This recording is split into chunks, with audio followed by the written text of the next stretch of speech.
Bismillahirrahmanirrahim. Friends, welcome back to another transfer episode with Football Gupshup. Please do subscribe to the channel, press that like button as well.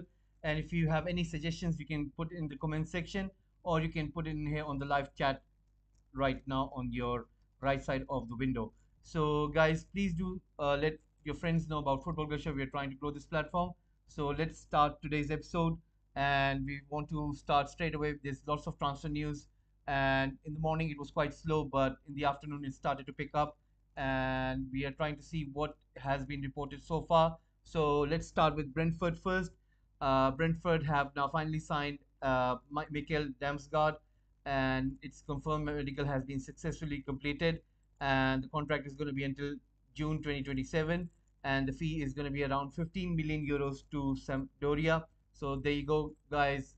Brentford signing a very important player, and now we will be heading towards another club. It has to do with two. It's Nice as well as Chelsea.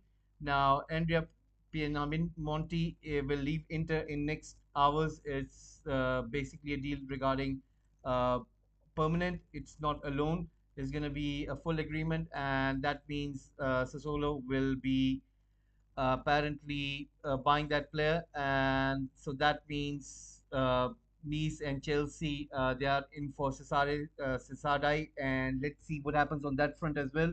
So this is the update we have so far for these two players, and now we'll be heading towards Manchester City. Manchester City, as you know, they have been spending quite good, but this is to do with one of the outgoings, and it has to do with one of their important players is Bernardo Silva. Bernardo Silva has said that he goes on to say, I've been open with Manchester City and they know what I want. If I stay, I'm very happy and I will always respect this club and give all my best. If not, it's football and we'll just see what happens.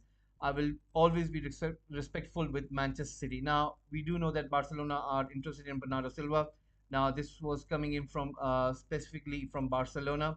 Most of the social media handles were reporting about Bernardo Silva fee has been agreed, and that figure is around 60 to 80 million euros. So that means perhaps Laporta was correct in saying that they want to get Bernardo Silva as well as they want to keep Frankie de Jong on another type of contract. Now, that type of contract is about having less money. I'll come to Frankie de Jong a little bit later.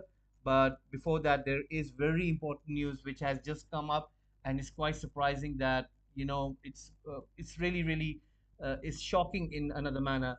Now, that news is that Christensen and Kessie, remember Christensen who played for Chelsea, he signed with Barcelona on a free, and Frank Kessie was playing for AC Milan and he also signed on a free with Barcelona. Now, Christensen and Kessie could leave Barcelona for free if they are not registered before Saturday. Sources have confirmed, and this is quite astonishing, quite shocking, that Barcelona apparently did a promo. They announced Kessie, they announced Christensen, and it seems that they wanted to register these players. And it seems that the fact of the matter is that it's an ultimatum kind of thing from the player party, saying that you know what, if we don't get registered by Saturday, we're not going to wait on.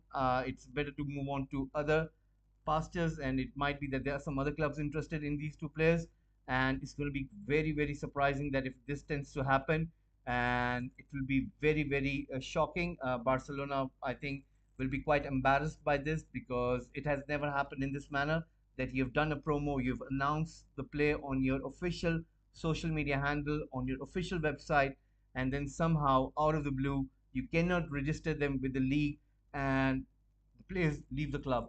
That's quite embarrassing, and I'm sure that Barcelona will be working hard behind the scenes to make sure that this doesn't happen. And this thing has been breaking away since last 15 to 20 minutes, and it's quite surprising that if Barcelona do come to this point, uh, you can expect anything to happen. So anyway, this is the update we have with Barcelona so far. There's another player of Chelsea, which is Alonso, and it seems that the 3-year contract is on the table. He will sign for 10 million euros. So we might see Barcelona getting another good player. Now, what we'll be doing is we'll be reporting to you about another player which has to do with PSG, and it is that Rennes are now set to sign Arnaud Calimuendo, sorry with the pronunciation, and it seems that Leeds they didn't bid. It's basically Rennes who have bid this amount of money to PSG, and the figure is around 24 to 25 million euros. So he will sign for 5 years contract, and that means PSG will take that money and reinvest that money for Fabian Ruiz of Napoli. So PSG trying to make sure that they can recoup as much as they can by selling their players and at least investing that money back into new players. So let's see what happens regarding Fabian Ruiz. It's just a matter of days. That's what has been reported.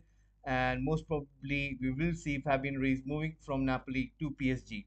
Now, coming forward, we will be talking about Chelsea. Now, Chelsea and Barcelona, as we all know, that they are in mix of conversation regarding Aubameyang. Thomas Tuchel is pushing with the new owner Todd Bailey to sign Aubameyang, and he considers him as a perfect striker. But Barcelona have not received any official proposal yet. So let's see, will Aubameyang will be willing to move over to Chelsea and play for the blue part of the London. We still have to see what happens, and most probably, I think if Aubameyang does accept this kind of move, I'm sure that he will ask for at least 2 to 3 year contract. And if not for that, then I don't think so. I can see him moving. But let's see what Chelsea are willing to offer him, and then we will take it from there. Now there's another player of Chelsea, and that is Malang Sarr.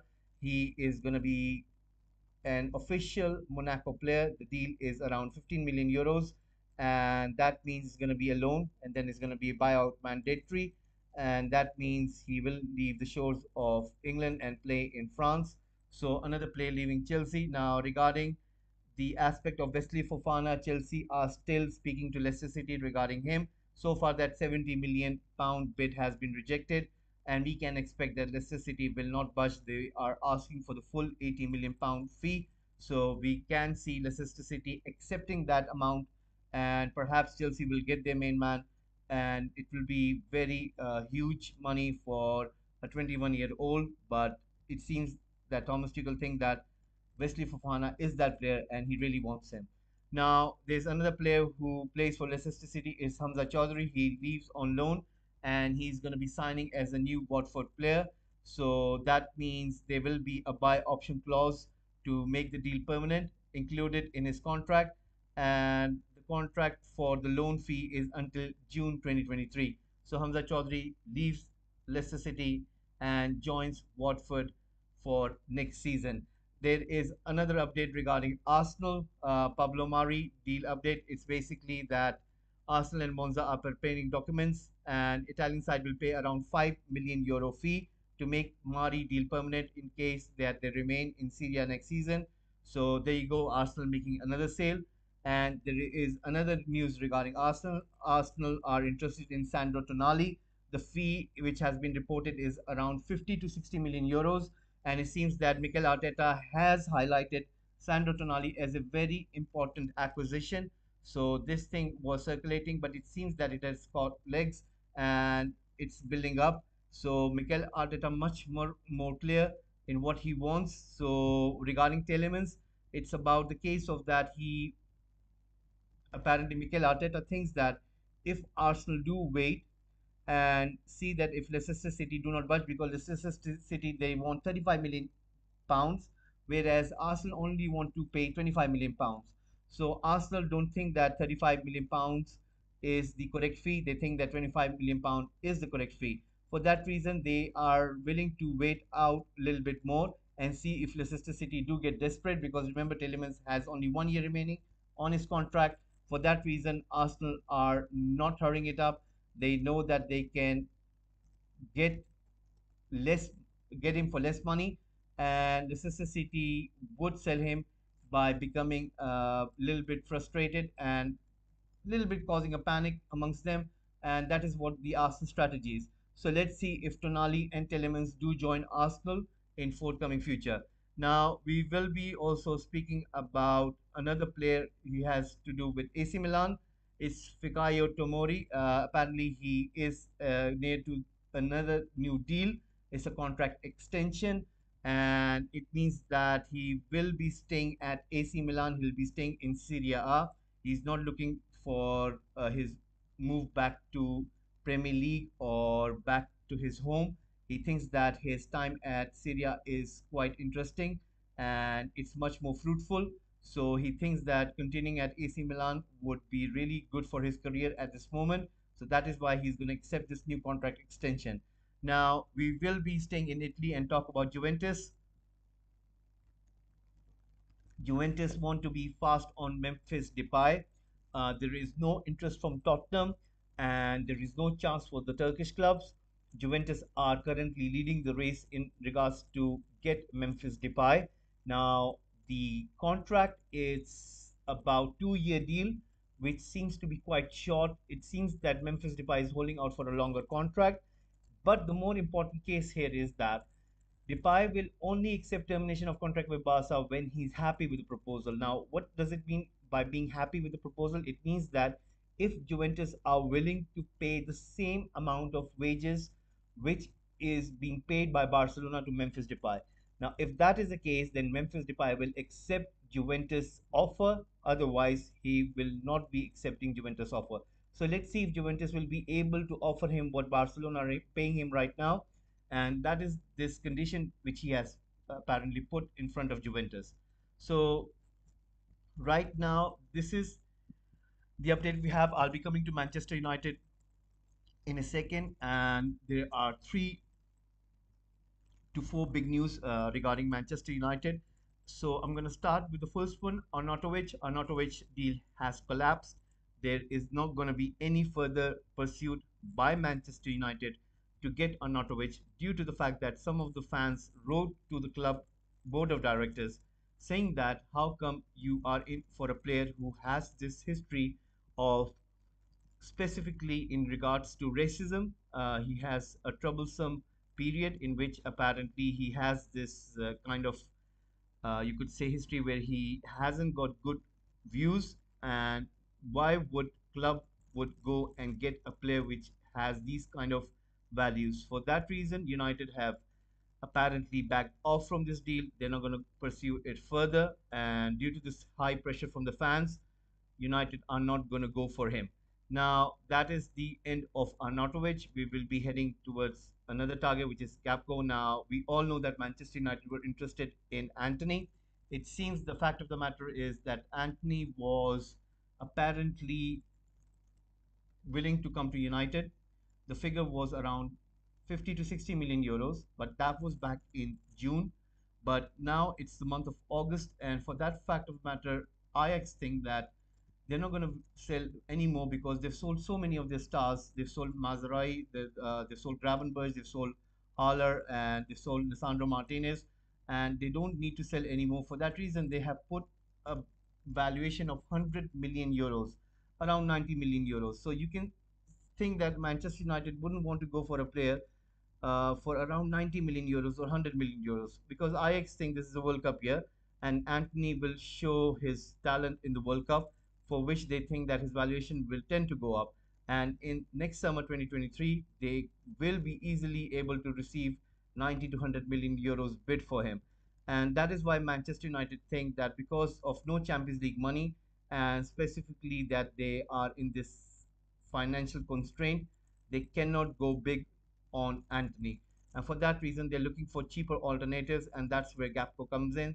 Remember, Gapco, he was named Dutch Player of the Season last year, and he scored apparently about 20 goals or something. And the thing is, he is more of a left winger. He comes in with his right foot, whereas Anthony, he plays on the right wing, comes in with his left foot. But Gapco is seemed to be of a talent who can play anywhere in the front three position. For that reason, he has got this diversity, and Eric Ten Hag would prefer a player who has that kind of, you could say, appeal where he can play on any of those front three positions. Now, if Eric Ten Hag would had a choice to get either Anthony or Gapco, we're pretty much sure that he would have gone for Anthony. But due to the fact that Ajax have raised the bar and if they have raised the price, Manchester United are not willing to pay that much amount of money. So that's what it is in regards to Gapco. Let's see what happens on that front. Will United be able to get him? I've seen him play, and he reminds me of more of like a Rashford. Uh, and the thing with him is he has got more conviction than Rashford. But if I was asked a choice between those to Anthony and Gapco, I will still go for Anthony. And if I were Manchester United, I wouldn't care if I have to pay 80 million euros for him. Now, with United, we do know that their owners are not that in terms of into football, and they're not into that much of well-being of a club. So we do know that they will go for cheaper alternatives. Now, talking about cheaper alternatives, will be coming to Adrian Rabiot. Now, the new update which has been is that Monaco also had an offer for Rabiot. The case with Monaco was that they had a Champions League qualifier yesterday night with PSV, and funnily enough, Monaco were leading, but they lost in the end. For that reason, they are not going to be playing in the Champions League. Now, Rabiot's mother was waiting out for Monaco's progression into the further rounds of Champions League. And if that would have been the case, that Monaco would have won yesterday, then they would have gone further in Champions League qualification, and they would have been entitled to take part in this season's competition. And that is where Rabiot would have opted to play for Monaco. Remember, this is a World Cup year, and you would want to get selected and get as much as play time and play specifically in the Champions League. So for that reason, their first priority was Monaco. But because Monaco have gone out, now they know that Manchester United is a much bigger club, and they think that if Manchester United are interested in him, then that would be really perfect. But the catch over here is they have demanded around 10 million euros in terms of salary, which is a lot for 3-year contract. So let's see if Manchester United would be willing to pay that much amount of money to Adrian Rabiot. Is still yet to be seen what happens. But the fee which has been reported that is confirmed between Juventus and Manchester United is 17 million euros. So there you go. The fee has been agreed between two of the clubs, but the personal details still needs to be discussed and agreed upon. So we will see what happens on this deal. Now we will be coming to another news, and this one has to do with United apparently linked with Milinkovic Savic. Now, Milinkovic Savic, we all know that he has been linked with United for last 4 to 5 years. And since Jose Mourinho joined United, Milinkovic Savic was one of those players which was like apparently if Paul Pogba leaves, then Milinkovic Savic is a perfect replacement. But the news which has been coming is coming mainly from Italy. And due to that fact, nothing has been reported from England in regards to that Manchester United are looking into him. It's just a case of that United might have inquired about him, that how much Lazio would be willing to accept for him. And for that reason, United would have been working with their accountants and see what would it cost and how much would they have to pay. And in that fact of the matter is there was one briefing which came out today afternoon, and it's quite big as well, that United are willing to wait for Frankie de Jong till the end. And they not bothered because this has come from Holland as well. It was reported to Sky, and this was the case that United believe that Frankie de Jong, if he moves, everything is agreed between the club and the agent of the player, and most probably Frankie de Jong would move to Manchester United. Now, this is coming from one source, whereas various other sources are saying that if Chelsea have registered their interest, then the player would opt for Chelsea rather than Manchester United because of the city. He would prefer to live in London rather than Manchester. So there are various kind of reports in regards to Frankie de Jong. But the main thing which we need to take on is what's coming from Barcelona. And what's coming from Barcelona is that Barcelona are willing to take Frankie de Jong to the court about his present contract, which was signed between the player and the club with the previous administration. And this new administration thinks that it was a criminalized kind of contract, and the club doesn't owe any money to Frankie de Jong. And for that reason, they want to go back to his older contract just before the contract which was signed by Frankie de Jong with the last administration. So they want to go on to the first contract, and they want to go on those conditions, and then they will see what can they get for Frankie de Jong. But Frankie de Jong doesn't want to go on to that, and Frankie de Jong is preparing to take legal action against Barcelona if Barcelona do take this course of action. So let's see what happens with Frankie de Jong and Milenkovic Savic. I still think that United are in for Frankie de Jong. Eric Ten Hag would have spoken to the player, and I'm sure that if that was the case, if there was no end to this, then Eric Ten Hag would have known that, and he would have gone looking for other players. And maybe that's the reason that they're going in for Rabiot, just in case that if they don't get Frankie de Jong, then they might have a player in case if they don't get Frankie de Jong. So let's see. Still, there's much more time, and we'll get to see what happens going further into the future. So far, this is the update that we have for United, and hopefully there'll be more news coming in. Remember, guys, we will be tuning in for tonight. There's a big match, Real Madrid against Frankfurt for the UEFA Super Cup, and I will be tuning in a little bit early so I can give you some transfer updates and transfer news. So please do tune in to have that watch along with Football Gupshup. In the meantime, please do subscribe to the channel, press that like button, give your suggestions in the comment section, and I'll see you in the evening session to see that watch along with Football Gupshup for the UEFA Super Cup, Real Madrid versus Frankfurt. Thank you very much for tuning in, and hope to see you soon by today evening. And I'll be trying to come up around 7:15 to 7:30 p.m. So hopefully I'll see you then.